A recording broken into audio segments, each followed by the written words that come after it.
Paul McMahon is carrying on what Vince did. There we go. We got another name. Speaking of a name, let's talk about Matthew Riddle, bro. Bro, So, a couple weeks ago, when he got written off of TV by Solo. he got his beat down. He was taken out of commission. He was eviscerated. Samoan spiked a couple times. And it was funny when it happened. I said it felt like they wrote him off of TV, and we knew it was for 6 weeks. Didn't know why.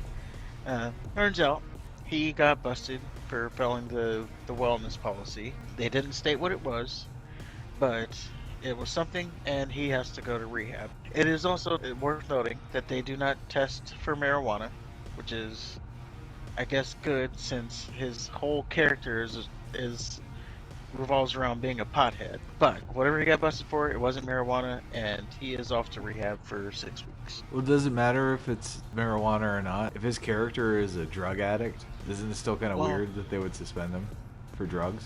it's not weird, but it's Especially if they're also, gonna, especially if on that following Monday night they're gonna have the person that they were teaming with light up a doobie. I mean, I don't think it's weird, but I definitely think it's not surprising. You mean to tell me this guy who every week has some kind of innuendo about being high failed a drug test? That's what you're telling me? I would have never guessed that.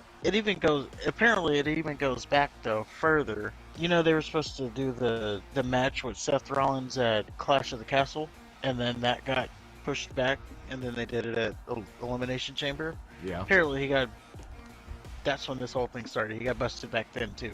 It kind of then also makes sense why right after he beat Seth Rollins, he wasn't really doing anything, because it seems like they kind of knew this was heading towards him needing to go to rehab. Maybe didn't trust him or something.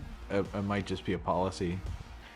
Yeah, they got like a 1, 2, 3 policy or something like that. Okay. First time it's 30 days, next time it's 60 days or something like that, and then you have to go to rehab or get fired or something like that. I don't know. I'm not. Go to Fightful if you want those kind of details, but it was something. But he got busted. But yeah, it does then make sense why, since Elimination Chamber, he's kind of been doing nothing. Well, the one silver lining is that we won't be seeing him for 6 weeks. Yeah, there you go. And then when he comes back, he's kind of screwing his career. Again, he had that big moment of beating Seth Rollins and did nothing since. Does he come back as a druggie? He will. He Okay. will. I don't think it's in good taste that he does. Okay. For sure, but he will. If Scott Hall came and was not, I guess they did that. Yeah. It worked so Like, well that time too. definitely not in good taste, but I'm sure they will keep that gimmick going. All right. But there you have it with Matt Riddle.